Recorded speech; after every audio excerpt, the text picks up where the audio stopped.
early afternoon. We are live here on the Blue Plate Special. I'm Andy Andrews, and we're at Wisdom Harbor Studios here in Orange Beach, Alabama at the Wharf. And we have visitors in the studio today. I always love it when we have visitors, and it's somebody's birthday. Could it be the person with feathers on her head? Yeah. There you go. And it's your 60th birthday. Wow, you're Pam. Pam from Illinois. Happy birthday, Pam. You don't look a day over 30. You don't look a day over 30. And then, are you guys from Amarillo? You guys are Kevin Williams' friends. Kevin texted me earlier today and told me you guys would be here. So glad you're here. So glad you're here. So 60 years old. I mean, you honestly don't look 60. So, when Adam was a little boy, in fact, we were here at the Wharf. So, and Adam was, I don't know, he was probably 6 or something.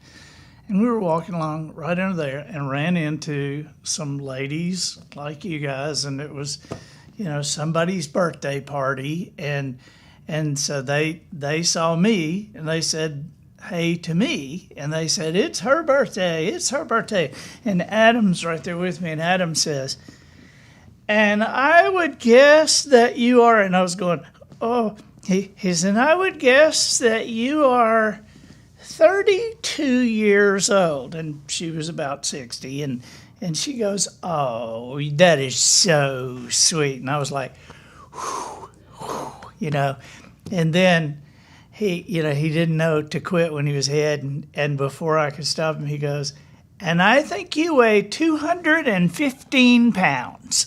It's like, oh, God, oh, no. You just couldn't leave it alone, kid.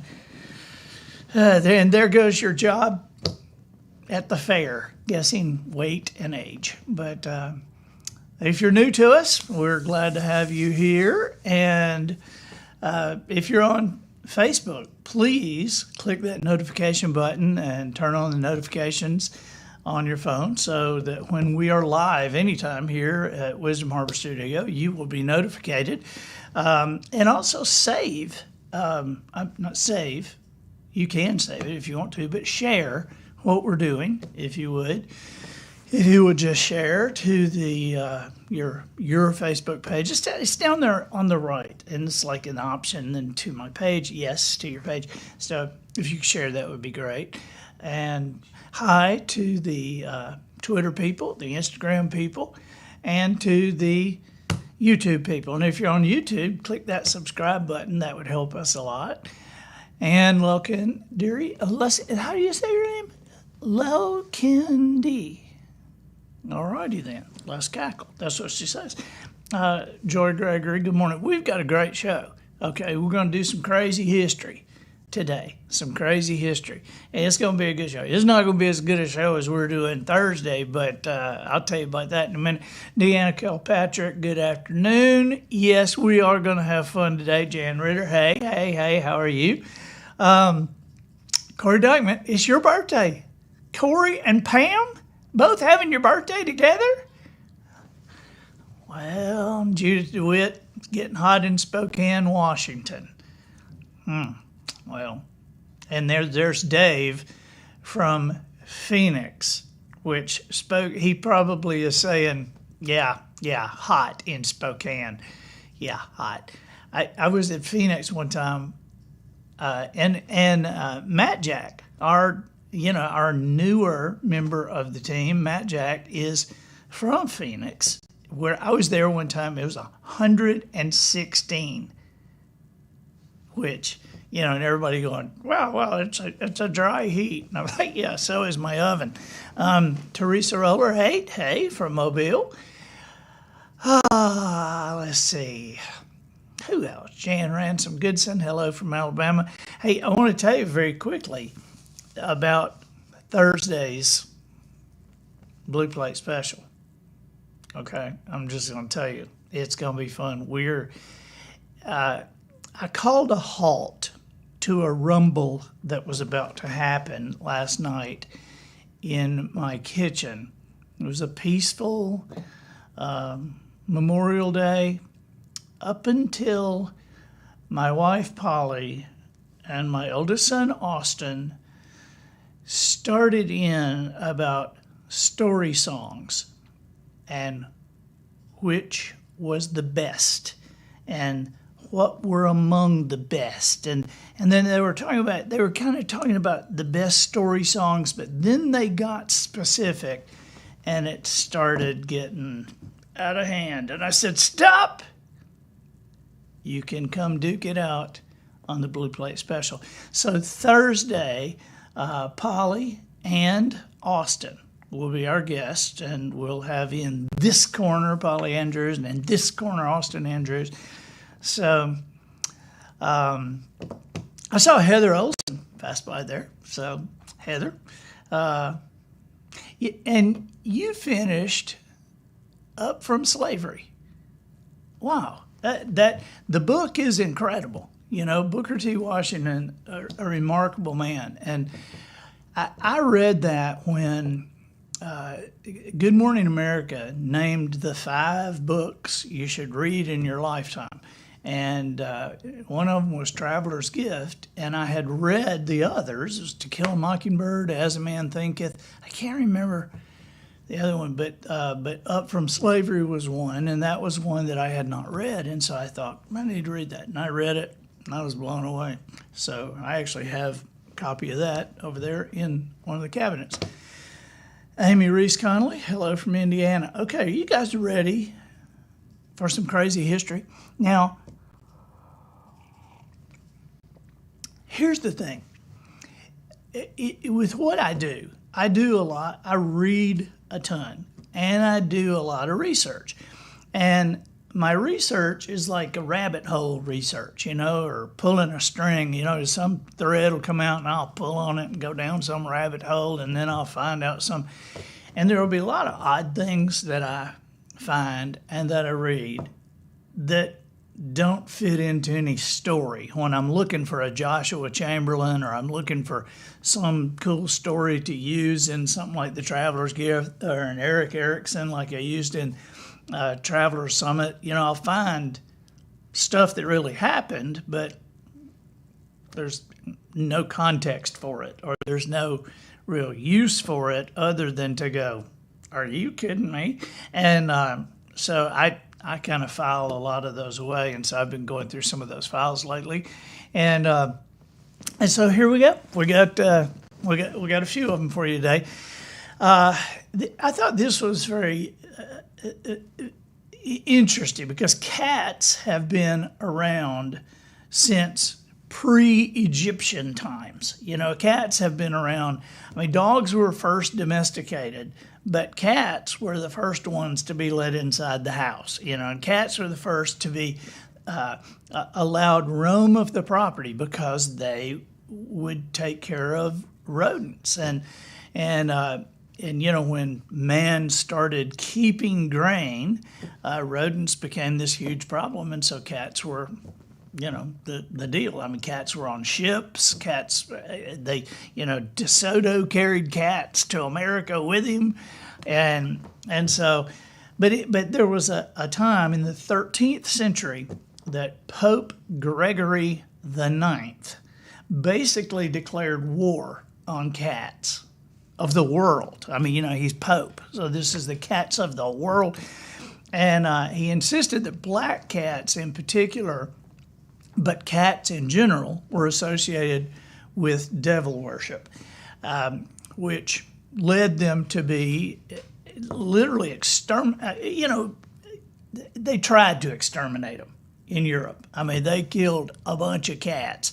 And over time, you know, you talk about, you know, something happening, you know, that they didn't intend, the law of unintended consequences.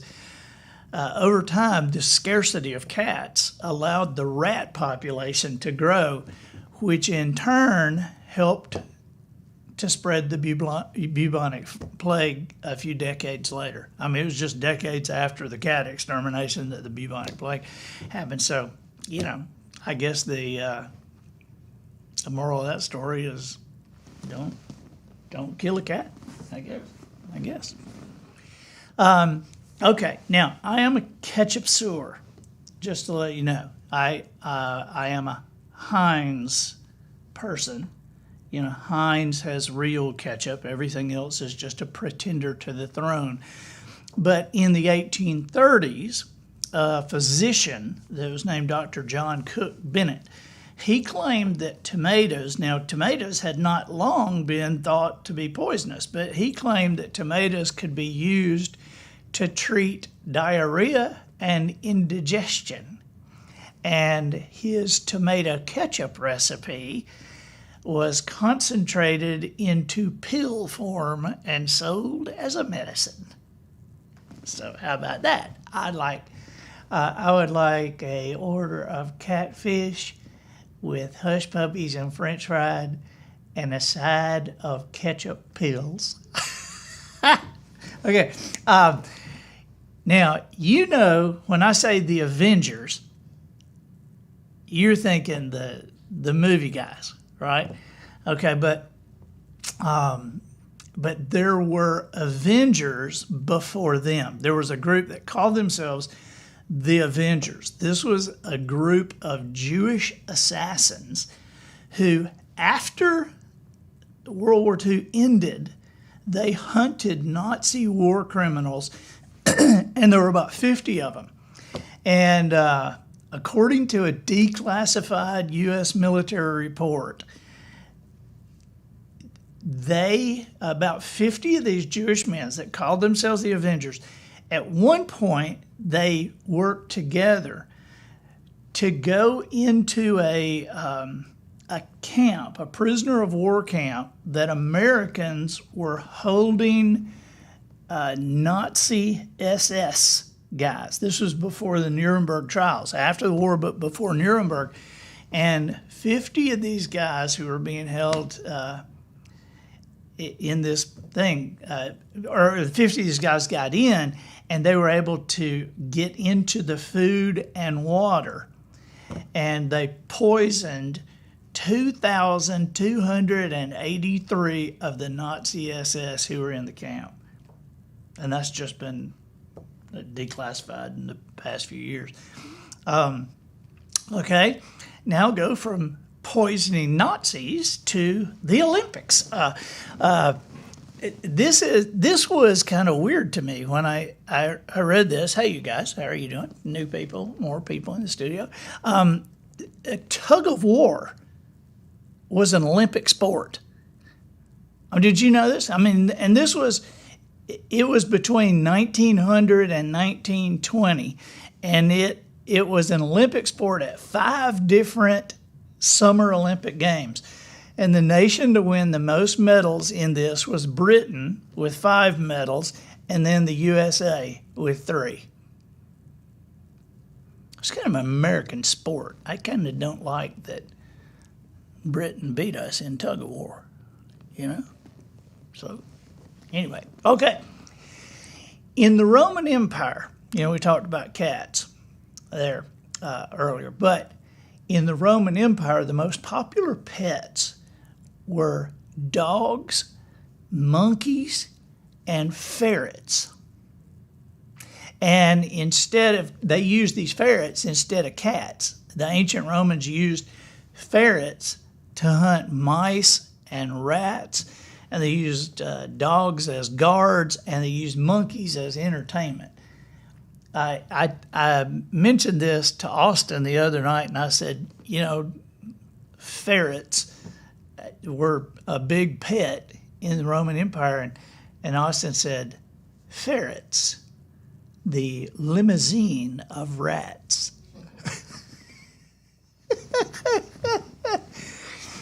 Okay, did you know that St. Lawrence is the patron saint of cooks, chefs, and comedians?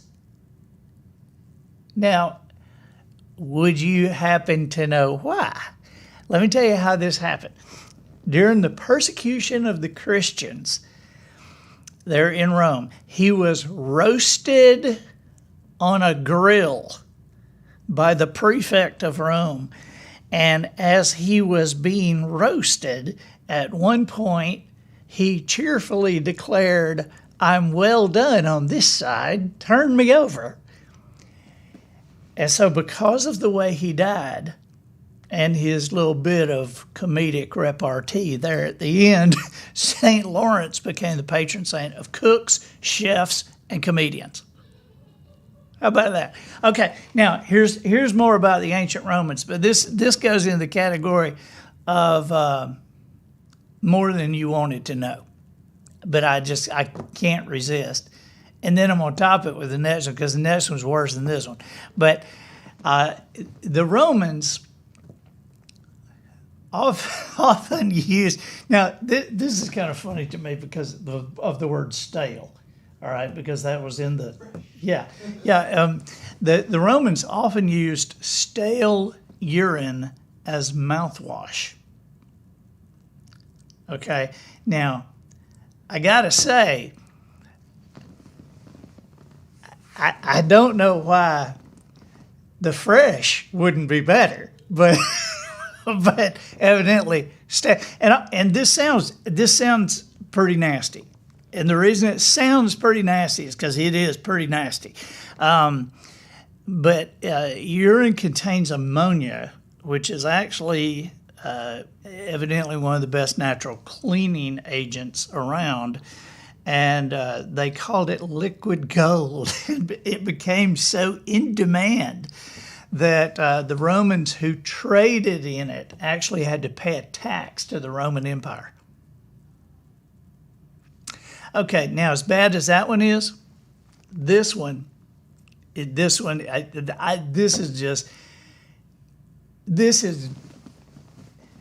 the other one was nasty. This one is nasty. Okay, and the only reason that I'm even bringing this up is because nobody's ever heard of this, and this is just so weird and bizarre. We all know King Henry VIII was kind of a weirdo. Yeah, I mean, he was just kind of a weirdo. He had wives killed. He, ate like a crazy person.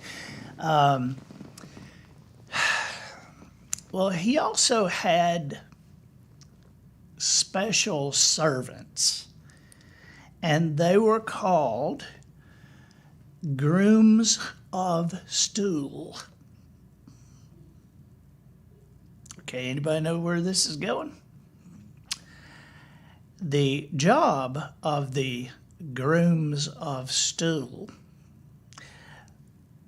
was to wipe King Henry VIII's after he went to the bathroom. And during his reign, he actually had 4 different servants that were grooms of stool, and all 4 of them were knighted. So it's like, you got the worst job in the kingdom, but you're a knight. Okay, Sir Groom of Stool.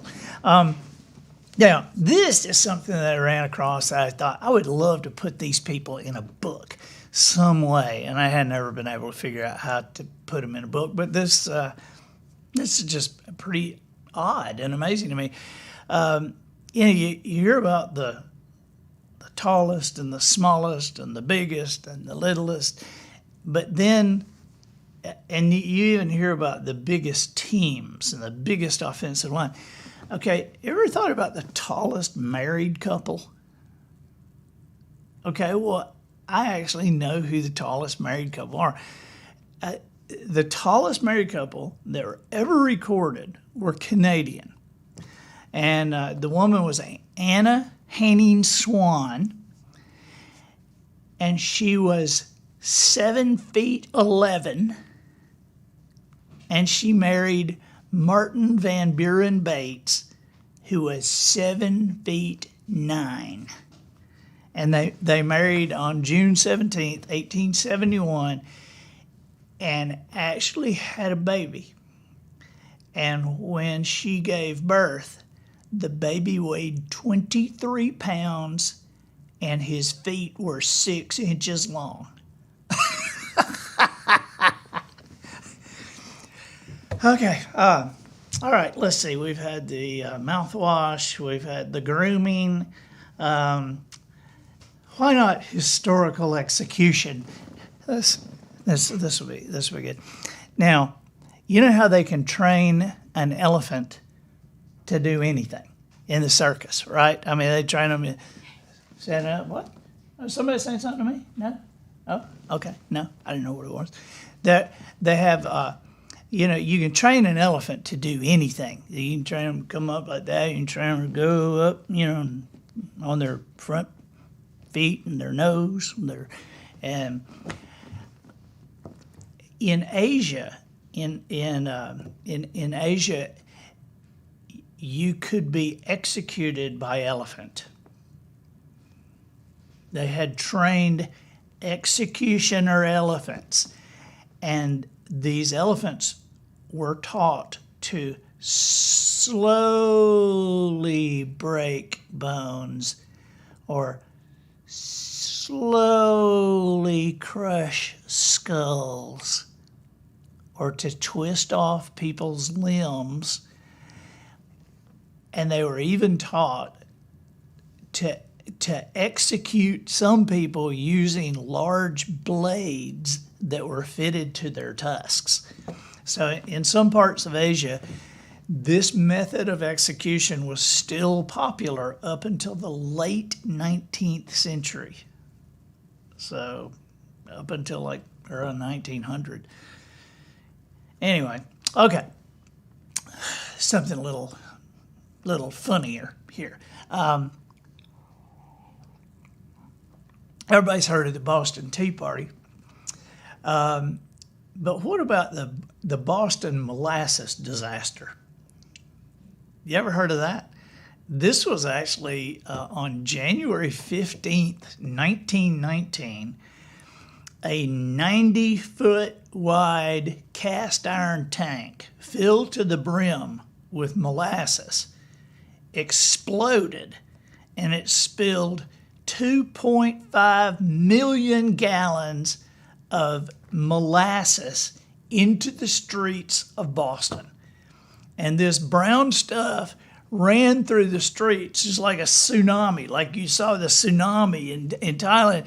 There were 15-foot high waves, and it reached speeds of 35 miles an hour. And this molasses demolished everything in its path.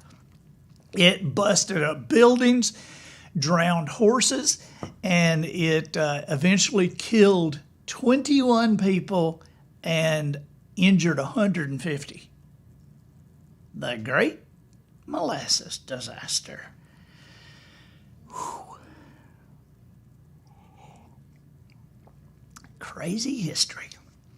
Okay. Before the 19th century, dentures, there was a time they were made from ivory, and there was a time they were made from wood. Okay, but there was a time there in the 1800s that dentures were actually made from dead soldiers' teeth. And after I've studied a lot about the Battle of Waterloo. There's a thing in the Little Things about the Battle of Waterloo and how Napoleon actually won before he lost, and why that happened. But one of the interesting facts about Waterloo was when the battle was over, some of the first people to run out onto the battlefield were dentists.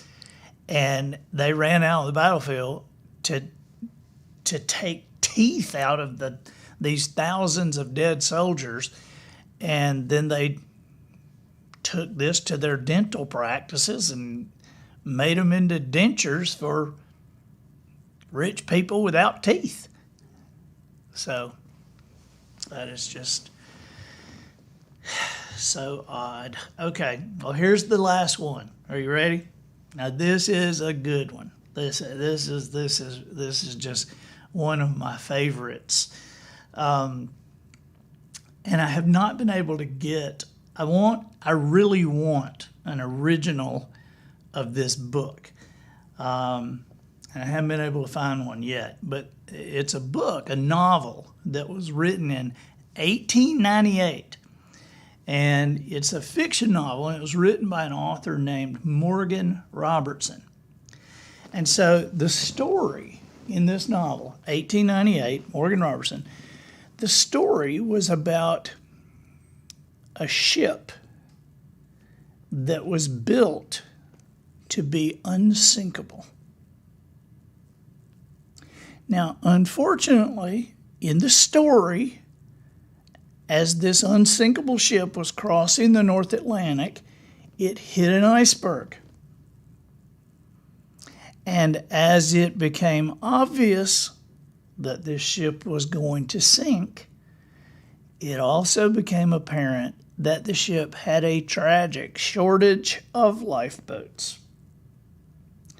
And so in the story, most of the passengers and the crew died in the disaster. Again, this book was published in 1898.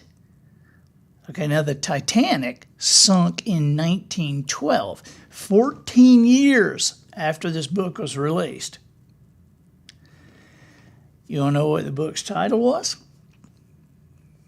Morgan Robertson wrote a book called Futility, the Wreck of the Titan. How about that? I mean, is that just bizarre? So, anyway, I want to get that book.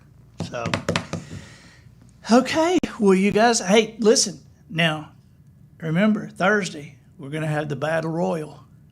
We're going to have, we're going to have Polly and her eldest son, Austin, and they're going to be duking it out about what the best story songs are.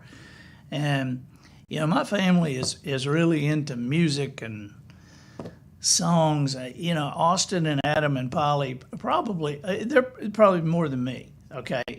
No, wait a minute. They're definitely more into it than I am.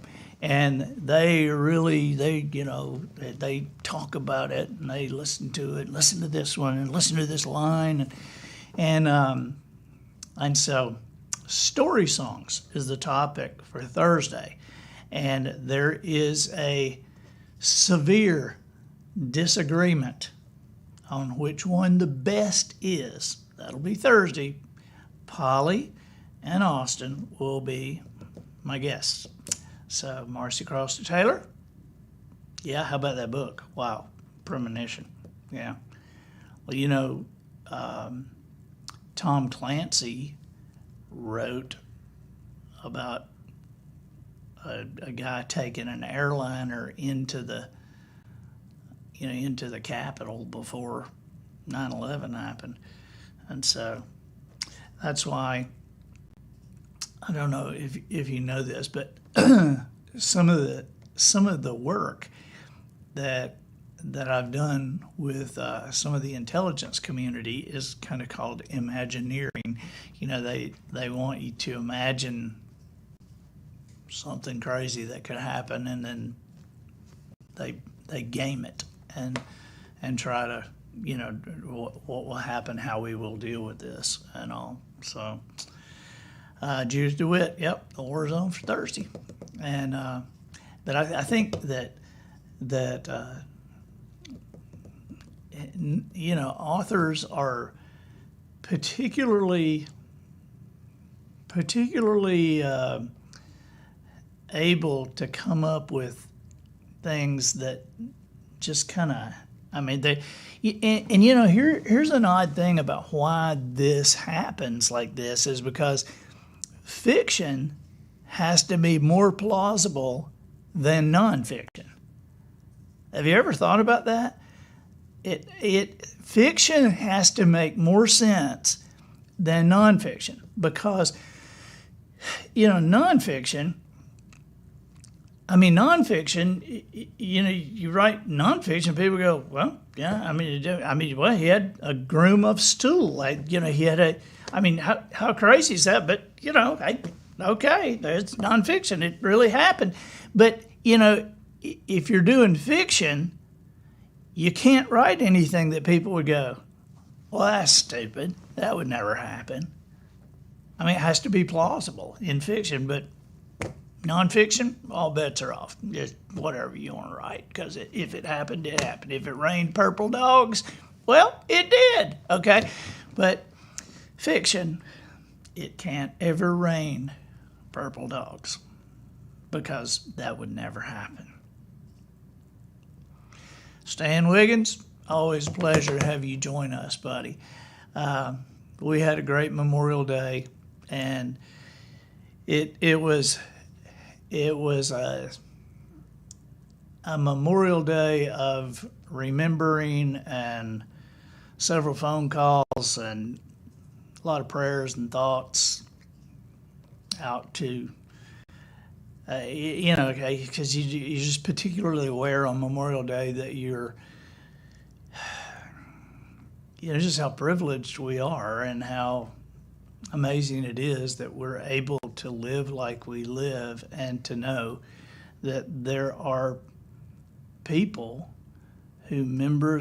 people with us today who members of their family gave the last full measure to, you know, to make our dreams of freedom come true and stay true. And so, again, I know it's day after Memorial Day, but can't be too grateful for those men and women who gave their lives for our country. So thank you guys, and we will see you on Thursday with the Battle Royale, Polly and Austin, the best story songs. Goodbye.